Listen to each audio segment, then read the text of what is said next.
Bangus. Jangan depan kamera.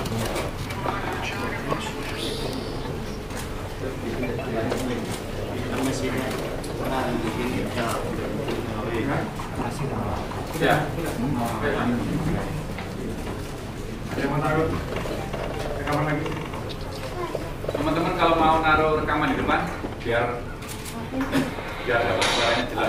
Mungkin supaya kasihan yang berdiri di belakang, duduk depan sini. Salam satu nyali.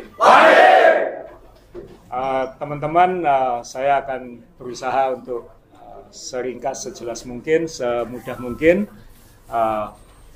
Pertama-tama, saya ngucapin terima kasih sebanyak-banyaknya kepada teman-teman supporter Persebaya, teman-teman bonek yang begitu mencintai Persebaya, yang selalu ingin menjaga, memastikan tim ini, Persebaya selalu baik. Saya tadi bicara dengan teman-teman, bagaimanapun kita semua harus mengakui bahwa sulit menemukan, mungkin tidak ada saingannya, supporter sepak bola seperti bonek, seperti teman-teman semua. Itu nggak ada, sulit mencari bandingannya. Jadi saya mengucapkan terima kasih sekali lagi atas dukungan selama ini, termasuk saat melewati pandemi kemarin, berbuat begitu banyak untuk Surabaya dan lain-lain. Berikutnya, saya mengucapkan terima kasih sebanyak-banyaknya kepada Pemkot Surabaya, khususnya Wali Kota Surabaya, Mas Heri, karena selama pandemi, sejak beliau menjabat Wali Kota, sampai sekarang selalu memberikan support yang sangat baik untuk Persebaya, untuk membantu kami dari manajemen, untuk membantu tim, supaya bisa bekerja lebih baik lagi di Surabaya, khususnya setelah melewati masa pandemi. Jadi terima kasih kepada Mas Heri dan teman-teman semua di Pemkot Surabaya. Saya juga mengucapkan terima kasih sebesar-besarnya kepada Kapolrestabes Surabaya, kepada Polrestabes Surabaya atas supportnya selama ini, dan kita berhasil melewati masa pandemi dan sekarang bisa berkompetisi lagi di Surabaya. Kemudian saya juga mengucapkan terima kasih ini khusus kepada seluruh sponsor-sponsor Persebaya, khususnya dalam hal ini Kapal Api, MPM Honda, lalu UM Surabaya, Extra Jos, juga kepada NF Kings ya, karena terus memberikan support kepada klub ini, percaya kepada Persebaya untuk bisa Persebaya ini sponsornya, kita punya kriteria yang cukup berat untuk menjadi sponsor Persebaya karena kita tidak menerima sponsor-sponsor yang mungkin teman-teman tahu lah, yang tidak jelas dan lain-lain. Kita komitmen dari dulu sponsor Persebaya ini harus sponsor yang baik, dan kami mengucapkan terima kasih sebesar-besarnya atas supportnya selama ini. Terus saya juga ngucapin terima kasih khusus kepada Koperasi Surya Abadi Persebaya sebagai shareholder Persebaya juga, yang selama 5 tahun terakhir memberikan kepercayaan kepada saya khususnya, itu solid, serius, dan termasuk khususnya saya mengucapkan terima kasih ketika saat 2 tahun lebih situasi pandemi, situasi liga kita tidak jelas, mereka tetap bersabar dan mau memberikan kepercayaan kepada kami, dan karena itulah kami bersyukur setelah pandemi Persebaya masih tetap sebagai klub Surabaya, tim Surabaya yang berbasis di Surabaya, yang dimiliki, yang secara saham masih dimiliki oleh 100% orang-orang Surabaya. Itu saya ucapkan terima kasih kepada Koperasi, karena di saat pandemi itu ada begitu banyak klub pindah tangan, jual beli saham segala macam, tapi Persebaya tetap selama pandemi solid berada di Surabaya dengan segala tantangannya, dengan segala permasalahan terkait dengan pandemi dan ketidakpastian liga. Kemudian saya juga mengucapkan terima kasih.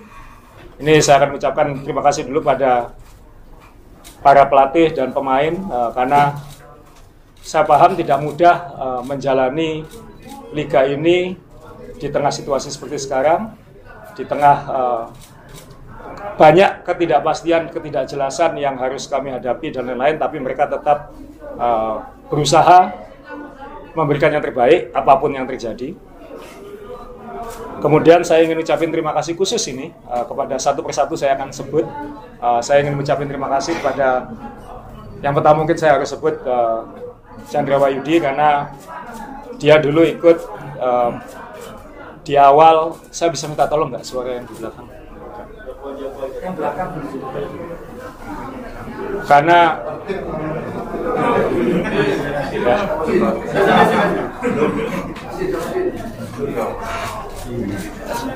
sangat tidak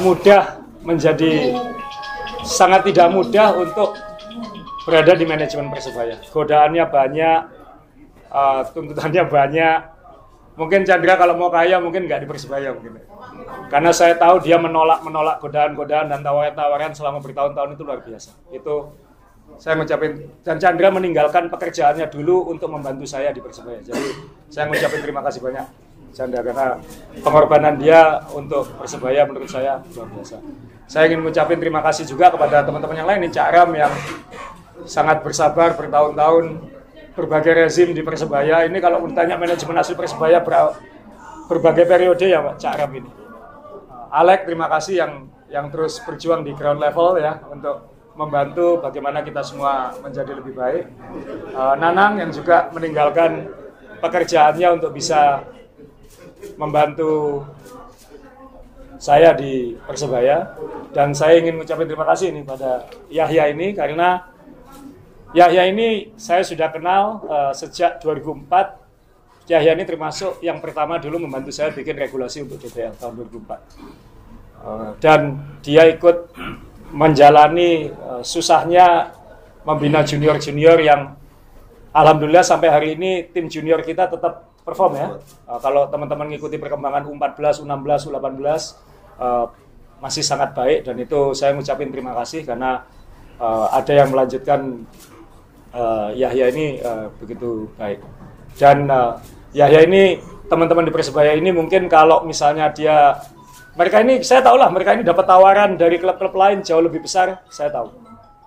Tapi mereka semua mau terus bersama saya.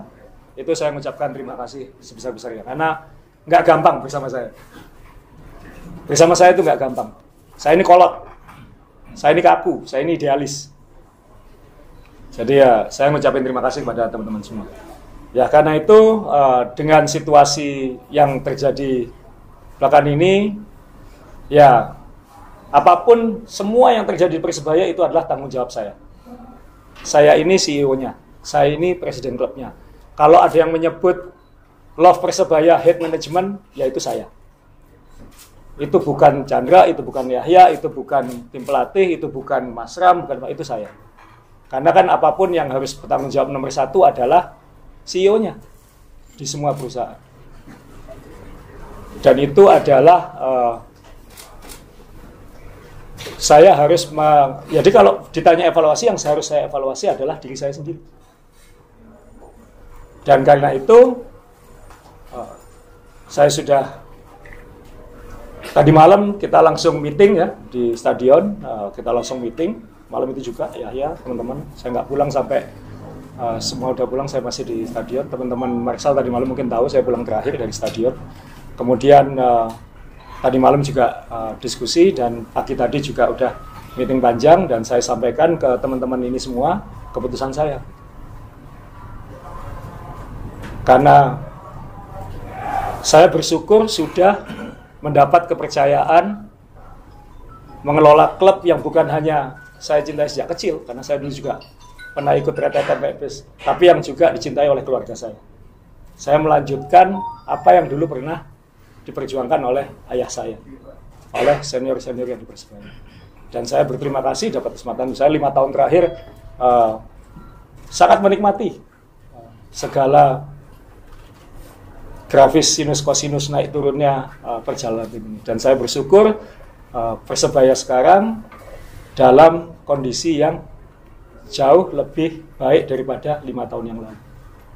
Mungkin saya tidak perlu cerita lah, teman-teman, sehebat apapun perjuangan saya dalam 5 tahun terakhir, perjuangan teman-teman ini dalam 5 tahun terakhir, tidak ada apa-apanya dibandingkan dengan perjuangan teman-teman semua mempertahankan Persebaya di Surabaya dulu. Ini saya merinding dengan cerita itu. Kenapa? Di tengah dipecah belahnya sepak bola Indonesia, teman-teman ini begitu kekeh mempertahankan supaya Persebaya ini tetap di Surabaya, supaya Persebaya ini tidak berada di tangan yang salah, supaya Persebaya ini tetap tidak diambil, tidak dihilangkan rohnya segala macam. Jadi apa yang kami lakukan selama 5 tahun ini tetap tidak ada apa-apa. Itu kita semua harus mengakui itu. Itu semua hasil kerja teman-teman semua. Jadi saya minta tolong semuanya tepuk tangan, karena ini akan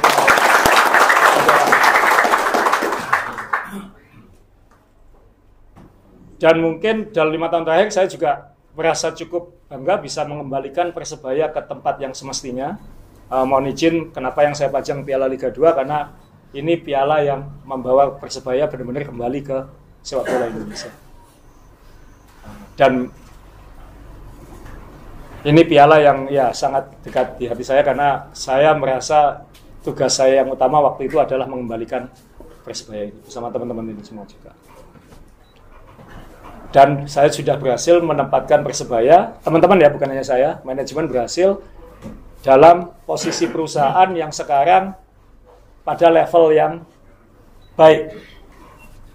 Pada level yang baik, tidak lagi perusahaan yang hanya nama saja. Mohon maaf kalau perlu disebut. Tapi kalau melihat perkembangan ini, maka ya saya harus mengevaluasi diri saya sendiri. Apakah saya orang yang tepat untuk membawa Persebaya ke tempat yang lebih baik lagi yang diharapkan teman-teman semua. Semua pingin Persebaya ini jadi juara. Semua, saya juga pingin. Dan teman-teman pasti tahu lah, saya pernah bilang, berkali-kali bilang, saya pingin Persebaya ini jadi juara dengan cara yang benar. Di tengah situasi yang kita semua tahu.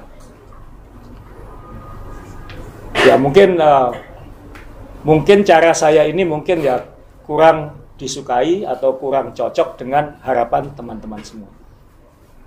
Jadi karena itu ya saya putuskan teman-teman juga nggak tahu saya membuat keputusan tadi bahwa saya akan mengundurkan diri sebagai CEO Persebaya.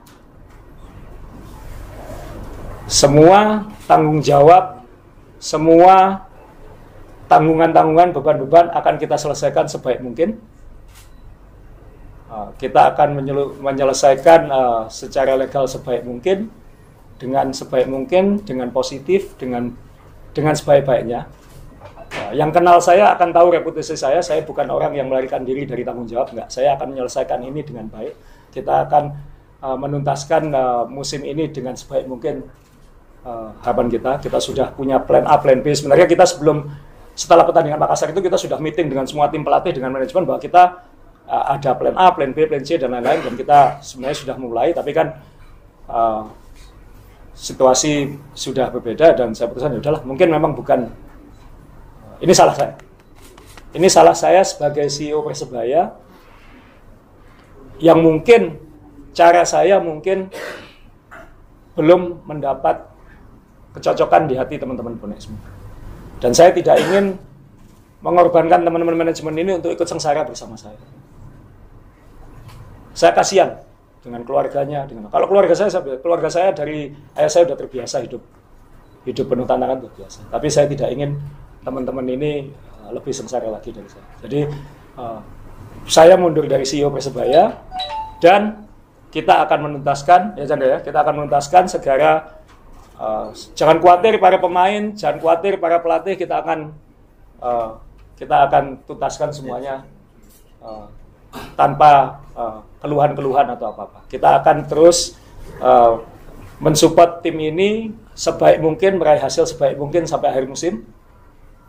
dan setelah itu nanti kita akan serahkan kepada pihak yang kami harapkan akan lebih baik daripada saya.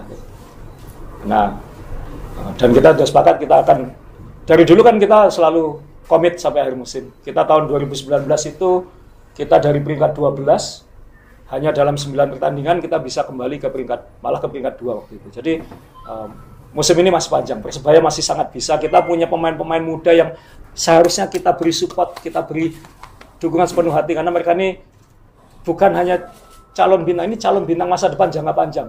Yang kita punya, yang kontraknya dengan Persebaya itu jangka panjang. Pemain-pemain Persebaya sekarang ini yang kontraknya tidak lagi nanti akan mengkhianati Persebaya. Ini pemain-pemain yang sudah kita siapkan untuk memang komit jangka panjang di Persebaya, dan kita akan komit untuk mereka. Kita 5 tahun ini kita sudah terbiasa dengan dinamika pemain, agen pemain, dan lain-lain. Nah, ini kan saya ingat zaman dulu kan kita selalu ingin pemain yang memang dibesarkan Persebaya, dan ini kita sudah menemukan. Kita punya pelatih terbaik di Liga 1. Kita punya jajaran pelatih yang semuanya hatinya hijau, lebih hijau dari saya. Jadi mereka ini, saya percaya ini, dan ini punya gen juara. Tim ini punya gen juara. Jadi saya minta tolong beri support mereka semaksimal mungkin, sambil kami akan mencarikan cara supaya Persebaya ini lebih baik lagi. Jadi saya mengucapkan, tadi di awal saya mengucapkan terima kasih kepada semua, ya sekarang saya mengucapkan mohon maaf kepada teman-teman Bodek semua, karena saya telah mengecewakan teman-teman semua. Bukan manajemen, saya yang mengecewakan teman-teman semua dengan hasil Persebaya belakangan. Itu salah saya. Itu salah saya. Dan saya tidak ingin orang lain merasakan akibatnya, kalau itu bukan karena harus saya yang menanggung akibat. Jadi saya mengucapkan maaf kepada teman-teman semua kalau kita belum bisa memuaskan hasil ini. Tentunya kan saya bisa bilang ada pandemi 2 tahun yang kita 2020 seharusnya punya live. Ini teman-teman sudah capek dengar alasan. Saya juga nggak mau cari alasan. Ya ini salah saya. Saya mengucapkan mohon maaf sebesar-besarnya.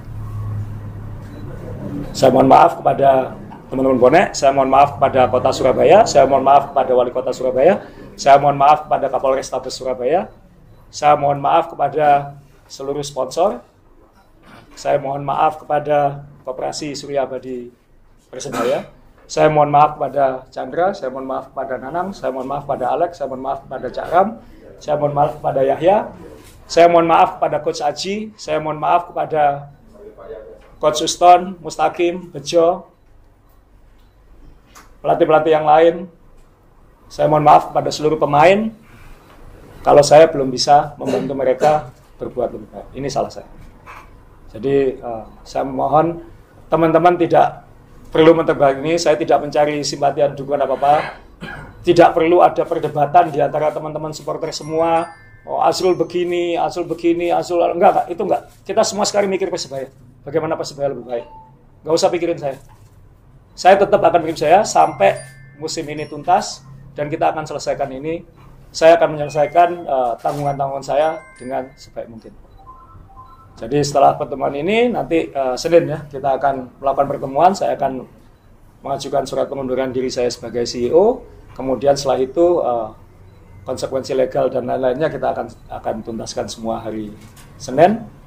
Tapi semua komitmen saya, komitmen keluarga saya, komitmen manajemen kami kepada teman-teman supporter, kepada para pelatih, para pemain, khususnya para sponsor, pada Kota Surabaya, kita akan selesaikan sebaik mungkin.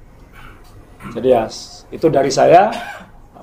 Sekali lagi saya mengucapkan sebagai orang yang juga mencintai Persebaya, tapi cintanya kalah dengan teman-teman semua, saya mohon maaf. Dan saya akan terus, bagaimanapun saya ini orang Surabaya, dan saya sejak kecil adalah bonek. Dan saya nggak akan sok-sokan lah, ngandol-ngandol apa enggak. Yang kenal saya sejak kecil tahu saya pernah ikut bis-bis itu. Tapi ya ini mungkin sudah waktunya. Sekali lagi saya mohon maaf teman-teman semua. Itu aja mungkin dari saya ya. Hah? Mungkin satu atau dua yang ingin disampaikan. Tolong satu, dua aja. Saya Pak. Terserah, monggo, terserah. Saya tanya. Ya. Pak Asrul saya. Ya. Saya memang bonek Pak. Saya maunya Persebaya itu dibawa kemana setelah Pak Asrul itu tidak ada. Itu yang harus jadi pertanyaan buat saya. Kecuali Pak Asrul mengundurkan diri, Persebaya tetap siapa yang mimpin, siapa yang pembinanya, siapa pelatihnya, ke depannya itu maksud saya Pak. Jangan nanti ditinggal Pak Asrul, Persebaya morat-marit, itu saya nggak. Buktinya ada saya juga morat-marit. Bukan. Ada saya morat-marit. Ini fakta. Bukan maaf bos. Ya. Morat-marit itu kan ada solusinya. Iya, makanya tadi saya sampaikan. Solusinya kita diundang buat bonek, kita cari solusi, kita siap. Ya, Tapi teman-teman kalau semua. Pak Asrul mengundurkan diri terus Persebayanya dibiarkan aja gitu. Ya, saya sudah sampaikan, saya tidak akan meninggalkan begitu saja. Saya akan memastikan transisinya sebaik mungkin. Apa itu transisinya ya nanti kita akan bicarakan semua. Tapi spiritnya kan sama, bahwa ini harus tetap di Surabaya, tidak boleh kemana-mana, itu harus dikawal. Dan sebisa mungkin stakeholdernya harus orang Surabaya. Satu lagi.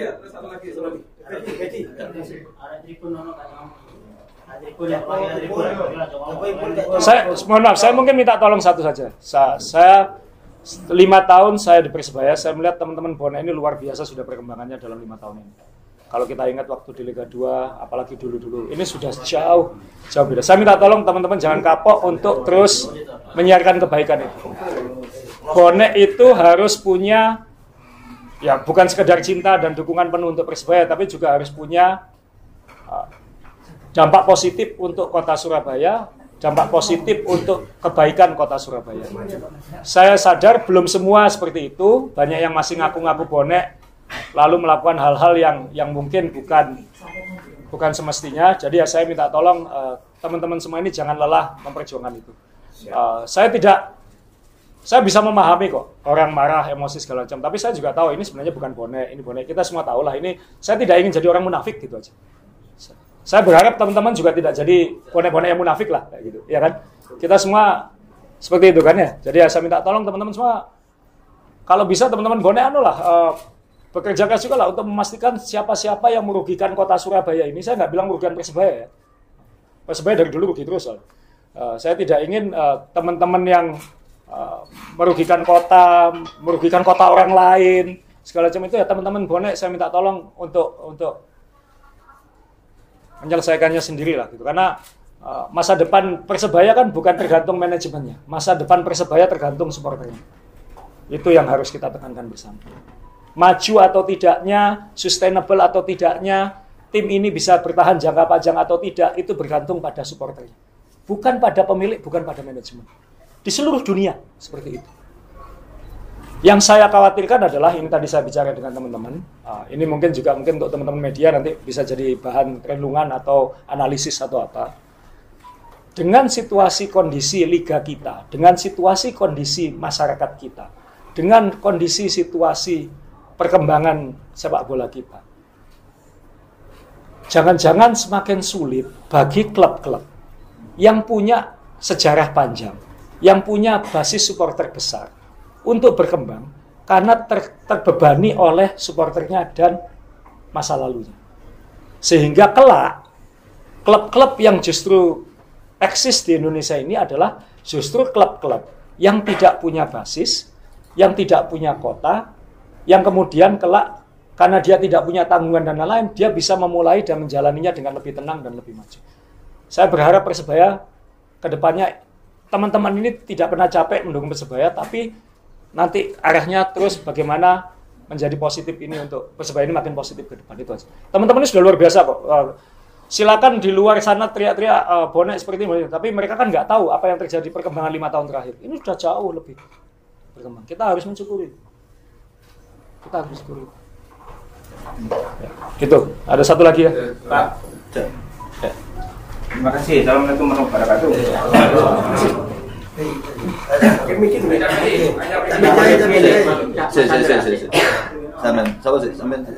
Itu kan 1 tribun, teman-teman tribun, 1 dari Ya, monggo. Ya, saya atur. Ya, Cak. Tribun perwakilan tribun. Perwakilan tribun sapa sih? Siapa? Iya. Pul. Siapa? Itu orang muda kan? Siapa bosi? Pakai potrek kok. Semakin ya, semakin. Candi aja, candi aja.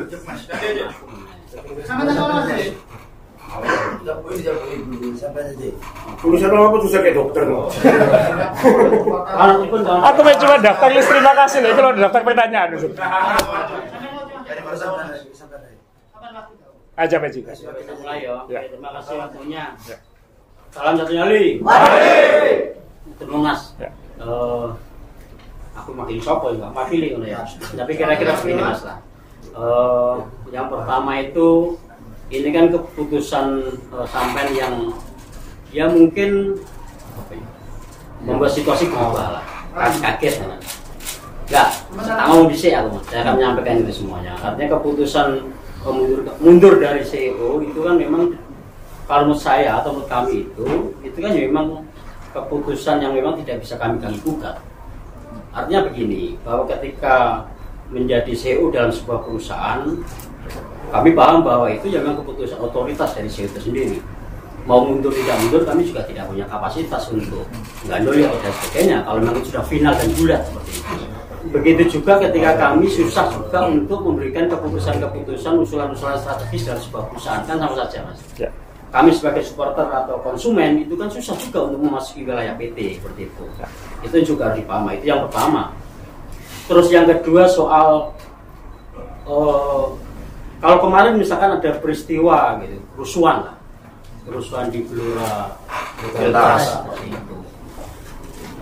Saya tidak dalam konteks menyalahkan siapapun gitu. Tapi itu kan rangkaian dari proses yang memang dari awal juga disampaikan oleh manajemen. Misalkan target tahun ini peringkat ketiga, tahun depan itu peringkat ke-1. Itu kan sudah dideklarasikan dan semua sudah paham semacam itu. Dan semuanya ada sebab ada akibat. Terus yang kedua yang ketiga, saya bercerita saja. Misalkan saya kemarin harus dampingi teman-teman yang dari Surabaya ke Makassar PP butuh waktu 10 hari. Teman-teman dari Makassar ke Surabaya, Parepare dan sebagainya itu. Ya saya melihat itu satu persoalan yang memang harus diselesaikan secara bersama. Teman-teman sering mendeskripsikan istilah arus bawah, arus liar dan sebagainya itu. Tapi teman-teman mencoba berubah itu juga. Ada peristiwa di Sleman, di Samarinda dan sebagainya. Artinya sebenarnya teman-teman juga sudah mulai berubah soal ya perilaku dan sebagainya. Saya saksi sendiri di kapal dan sebagainya. Dibantu manajemen. Hanya berapa ya 2 juta mungkin waktu itu untuk dapur umum. Tapi saya harus bergerak kemana-mana untuk menyiapkan agar teman-teman juga damai tertib dan sebagainya dari awal gitu. Tapi saya tidak akan mungkin itu. Nah, artinya sebenarnya problem-problem ini juga menjadi tanggung jawab kita bersama. Nah, kembali kepada soal prestasi dan sebagainya, ya semuanya ada sebab akibat yang memang harus dihadapi secara bersama. Konsekuensi mengambil pilihan target peringkat 3 itu kan ya memang harus dirasionalisasi secara jelas dan faktanya juga harus jelas soal itu. Kita berapa kali kalah, itu kan artinya kan memang target yang memang belum sampai akhir kompetisi, belum setengah kompetisi belum, tapi dalam rangkaian perjalanan itu kita banyak kalahnya. Bukan salahnya teman-teman ketika teman melakukan respon terhadap situasi semacam itu.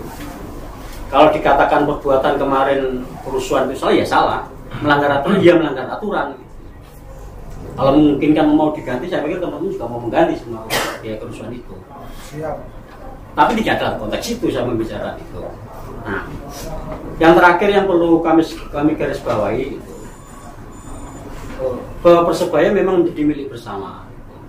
Ya, supaya teman-teman banyak saksi yang tadi sampaikan bahwa proses mengembalikan Persebaya itu juga tidak mudah tadi ya saudara. Saya ada saksi ini dibacok. Ini saksi jelas. Saya tidak mungkin itu.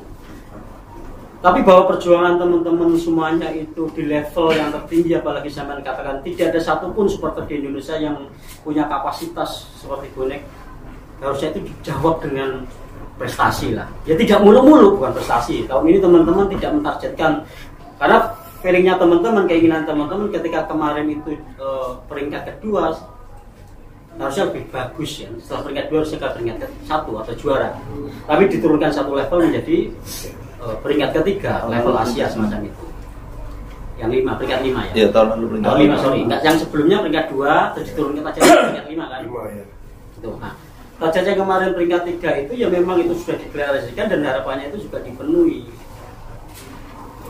Tapi teman-teman akhirnya juga memikir, kami tidak sama sekali tidak menyalahkan soal basis dasar pembangunan Persebaya ke depan, soal pengelola sepak bola nasional. Dia kan tidak mempersoalkan seperti itu. Tidak ada klub yang sebanyak Persebaya memiliki Persebaya itu. Tidak ada klub manapun yang menjual jersinya sebesar Persebaya. Itu kan tidak ada. Persebaya memang sudah di arah yang benar, tapi butuh imbang gitu. Namanya di dunia itu kan harus seimbang. Tidak ada yang salah juga ketika Persebaya punya referensi misalkan berbasis klub yang punya basis dasar adalah pembinaan pemain-pemain muda, mayoritas pemain muda. Tidak ada satupun yang menolak soal itu. Tidak ada. Apakah referensinya Liverpool atau dan sebagainya itu banyak referensi di klub-klub Eropa itu. Tidak, kami tidak dalam konteks kontradiksi terhadap keputusan basis dasar yang dibangun oleh PT Persebaya Indonesia. Tidak ada satupun menggelar kompetisi muda di Persebaya bagus daripada klub yang lain. Pembangunan mudanya bagus semua. Tidak ada yang kita mengkontrakan itu. Tidak. Tapi tolong juga harus diimbangi terhadap ya prestasi klub. Prestasi klub juga tidak harus mulut-mulut. Dan tentu kami dan teman-teman juga bukan ahli taktik sepak bola. Saya tidak punya kemampuan, kami tidak punya kemampuan mengelola perusahaan, tidak punya kemampuan meracik tim sepak bola, tidak punya kemampuan memanajeri klub sepak bola, tidak punya kemampuan sama sekali. Gitu. Teman-teman juga ada yang banyak protes. Bagaimana mungkin bisa meraih peringkat 3 ya ketika kedalaman dalam skuad sendiri itu tidak mencapai kapasitas gitu loh. Itu kan fakta-fakta yang memang itu nyata, itu nampak di mata, tidak teoritik gitu loh. Itu yang memang secara jelas kita pahami bahwa itu sepak bola, klub sepak bola. Sekali lagi kami tidak menolak pembangunan filosofi basis sepak bola yang disampaikan oleh Bung Asrul semuanya. PT Persebaya Indonesia tidak menolak pengembangan bisnis dalam pertandingan dalam PT Persebaya Indonesia, tidak menolak itu. Semua tidak kami tolak, tapi tolong diimbangi dengan Persebaya yang lebih baik. Kira-kira seperti itu. Kamu mulu ya. Oke, saya stop ya, karena kita akan instrumen argumen namanya kalau bahasa komunikasi. Ya, jadi kenapa saya memutuskan seperti ini? Satu, karena saya tidak ingin terjebak, teman-teman semua manajemen terjebak dalam yang ini istilah saya ya. Mohon maaf kalau misalnya agak kasar atau kurang, saya menyebutnya lingkaran setan. Akan muter terus. Manager out, pelatih out, manager out, lingkaran setan. Dan itu tidak akan menyelesaikan masalah apapun. Di mana-mana yang namanya, kalau yang pernah pegang perusahaan atau yang punya perusahaan atau yang punya usaha, melatih bukan perusahaan itu kan bukan, dalam hal ini bukan hanya timnya. Manajemen itu kan juga perlu ada on the job training isinya. Kan pasti kita menghadapi masalah-masalah di lapangan yang dinamikanya tiap tahun bisa beda dan lain-lain. Saya tahu kok, semua klub itu pasti tuntutannya prestasi. Kita tahu itu. Dan kita tahu secara bisnis juga akan makin baik kalau prestasinya baik. Itu nggak usah dijelaskan, Mas. Itu di seluruh dunia juga seperti itu. Persebaya ini dari dulu tidak pernah pengen kalah kok. Tidak pernah pengen kalah. Kalau nggak dulu ketika ngambil ngapain kita semua ya, bukan hanya saya, kita semua di sini. Habis-habisan kita dulu ke Bandung, Anda ke Bandung memperjuangkan Persebaya, ke Bandung membantu Persebaya jadi juara Liga 2. Itu kan sejarah akan mencatat tidak ada klub sepak bola lain di Indonesia ini yang perjuangannya seperti Persebaya untuk eksis. Itu tidak akan, dalam sejarah ke depan tidak akan ada yang kayak gitu. Bagaimanapun itu nggak akan gitu. Dan waktu itu saya berusaha, saya tidak ingin panjang tapi saya harus sampaikan. Karena kita semua harus punya common sense, kita semua harus punya akal sehat. Persebaya saya ingat 2017 kita lolos ke Liga 1 jadi juara akhir November. Padahal waktu itu Liga 1 sudah selesai kira-kira bulan September, Oktober. Di saat Liga-Liga 1 sudah selesai, mereka sudah mulai rekrutmen pemain segala macam, kita masih berjuang meloloskan diri ke Liga 1. Kemudian Januari 13, saya ingat kita sudah harus bertanding Piala Presiden waktu itu ya. Jadi kita waktu itu praktis hanya punya Desember untuk merekrut. Jadi 7 Desember, ingat saya, 7 Desember kita merayakan celebration game lawan Sleman. Dan saat itu kita sudah mulai memikirkan kenapa Januari sudah main lagi Liga 1. Di saat klub-klub lain pemainnya sudah habis. Waktu itu Abut luar biasa itu, dan Chandra Abut luar biasa, kita bisa mengamankan anak-anak saya dari Papua waktu itu. Mereka mau menunggu Persebaya. Karena waktu itu kita mengambil dari, kan mana anak Surabayanya? Belum siap waktu itu. Marcelino masih umur 12 tahun. 2017 Marcelino masih umur 12 tahun. Kau 12 ya? Jadi kita harus ganjel dulu 2018 itu. Alhamdulillah kita bisa peringkat 5. Waktu itu ingat saya, target saya waktu itu adalah tengah atas. Kita bisa, yang penting stabil dulu. 2019 nggak menyangka kita bisa peringkat 2. Itu jalan Tuhan gitu. Dan waktu itu kita harus menyamakan chemistry lagi antara supporter dan manajemen. Menyamakan lagi chemistry. 2020 waktu itu saya ingat waktu itu ada Cak Nun ya. Yang soal makan-makan dan lain-lain waktu itu. Waktu itu kita dalam kondisi finansial, dalam kondisi tim ini siap, secara manajemen ini sudah lebih siap untuk ngejar lebih tinggi. Kita komit, kita ngambil pemain termahal waktu itu ya. Kita siap karena situasinya, kondisinya waktu itu benar-benar siap. 2 game, walaupun waktu itu 2 game kita jelek ya, tapi waktu itu pandemi datang. Apa yang terjadi? Klub-klub lain nunggak gugat-gugatan FIFA, kita tidak, kita pertahankan tim itu. Kita komit pada tim itu. Dan itu saya harap jadi acuan teman-teman, bahwa kalau saya komit pada sesuatu, saya komit pada sesuatu. Liga katanya jalan lagi bulan Oktober, kita kumpulkan lagi tim kita dengan lengkap. Ya Tuhan, nggak jadi lagi Liga. Apalah artinya 19 miliar ya?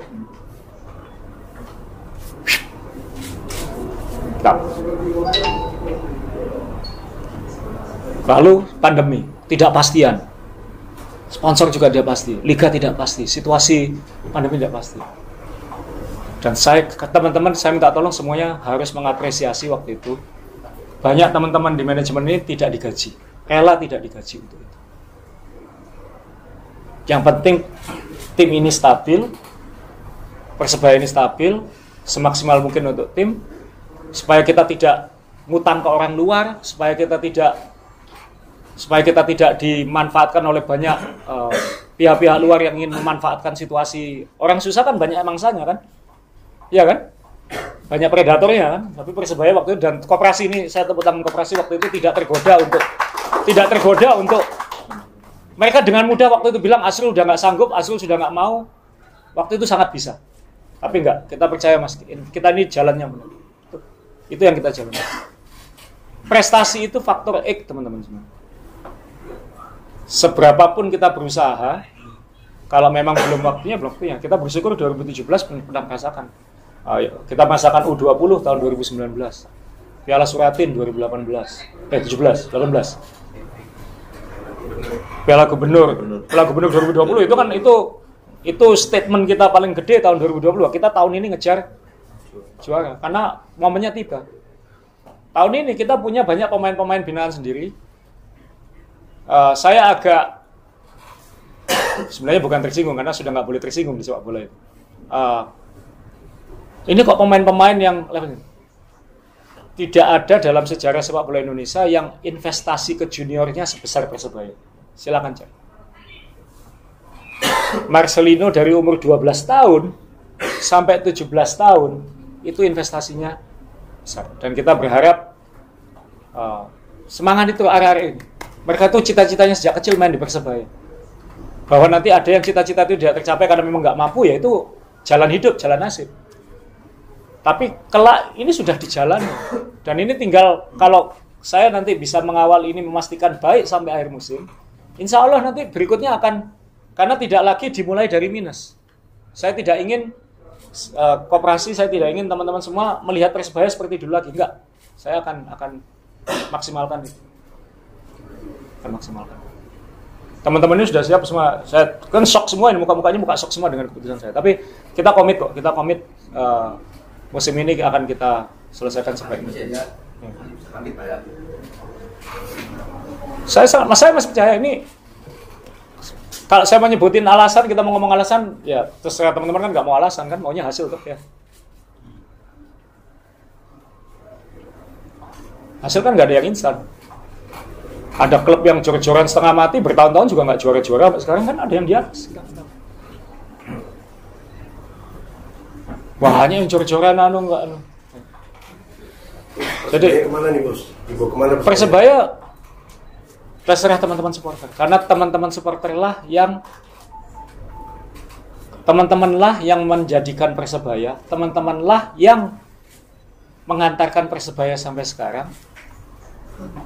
Berarti kan nggak lepas tanggung jawab gitu kan?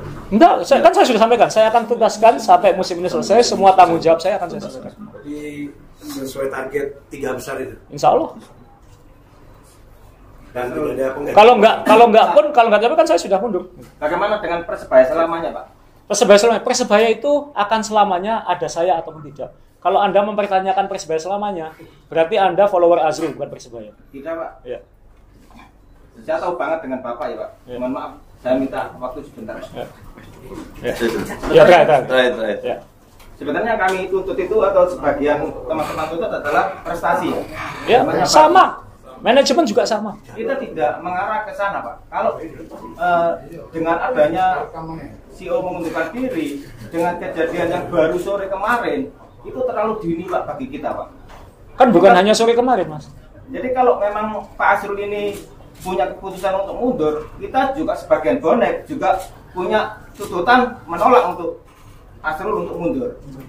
Mas, mohon maaf, enggak. Ini bukan, Mas, saya tidak punya impian politik, saya tidak punya keinginan maju politik, karena itu saya bisa membuat keputusan ini dengan tenang. Seperti Mas Peci tadi bilang, karena ini urusan korporasi, ini urusan tanggung jawab prestasi seseorang, performa seseorang. Ini korporasi. Kalau saya ini punya impian politik, sangat sulit untuk membuat keputusan ini. Karena saya tidak punya impian politik, saya tidak takut nanti tidak disukai orang, itu nggak penting. Yang penting Persebaya ini baik. Gitu. Kedepannya dijual apa gimana Persebaya ini? Ya kita serahkan ke pemiliknya. Pemiliknya siapa sih? Ya pemiliknya kan nanti ada shareholdernya kan juga koperasi sama. Koperasi itu? Iya. Ya. Jadi sekali lagi saya terakhir mohon maaf sebesar-besarnya atas kegagalan saya membawa Persebaya menjadi lebih baik. Dan saya berharap teman-teman bonek terus berjuang untuk Persebaya, terus mengupayakan Persebaya ini lebih baik, mengawal Persebaya ini lebih baik dengan cara yang baik. Membantu menjadikan seluruh teman-teman bonek ini baik, bukan hanya sebagian. Kami menolak, Pak. Kami menolak. Jangan begitu, Mas. Saya tidak ingin ada perdebatan. Tolong, saya tidak ingin ada perdebatan dukung Azrul atau tidak. Tidak boleh. Tidak boleh. Itu berarti saya memecah belah Persebaya. Itu tidak boleh terjadi. Saya mungkin bukan CEO, tapi saya akan di balik saya akan berusaha semaksimal mungkin. Saya akan mencarikan jalan yang supaya Persebaya lebih baik itu. Ya. Ya. Insya Allah Persebaya lebih baik. Insya Allah Persebaya lebih baik. Tetap tidak bisa. Target 3 besar. Kami harap Bapak segera mencari sudah keputusan Pak Azrul. Sopo rek sing nyekel Persebaya ayo. Udah. Saya minta tolong. Saya minta tolong. Gak boleh kayak gitu. Sama bonek gak boleh kayak gitu. Sesama bonek gak boleh kayak gitu. Sesama bonek gak boleh kayak gitu. Sesama bonek gak boleh kayak gitu.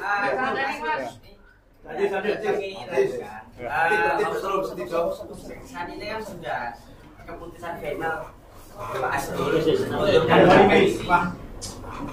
Media pegang gini ya, Saat ini kan Pak Azrul sudah memberikan keputusan final untuk mengundurkan diri sebagai CEO Persebaya. Dalam masa transisi ini, kita sebagai bonek mewakili dari semua kecintaan kita kepada Persebaya. Saya mengharapkan Pak Asrul segera mencari stakeholder, calon pengganti. Jangan sampai ketika Pak Asrul sudah mengundurkan diri, Persebaya terbengkalai, Pak. Enggak. Insya Allah enggak. Menjamin ya Pak ya? Saya ini kita akan rencananya Senin akan langsung menghadap ke bertemu dengan Kopassus dan lain untuk bagaimana menata ini ke depan. Tapi kita sudah, ya insya Allah Persebaya ini aman. Persebaya ini tidak akan kemana-mana. Kita bersama koperasi, kami ini sudah mengunci supaya Persebaya ini tidak bisa kemana-mana. Ini yang tidak dimiliki klub lain. Anda harus bersyukur itu. Persebaya ini dalam situasi. Jadi, saya kira Mas. Barangkali Pak Asrul sudah mempunyai figur atau gambaran yang enggak. Karena itu bukan wewenang saya nanti. Itu bukan wewenang saya nanti. Ya. Itu bukan wewenang saya. Ya. Yang punya wewenang ya. Siap. Terima kasih teman-teman semua ya. Mohon maaf. Salam satunya nih. Ayo bicara dong Pak Yaya. Nanti selesai sih masih. Pak Yaya keluar. Pak Asrul.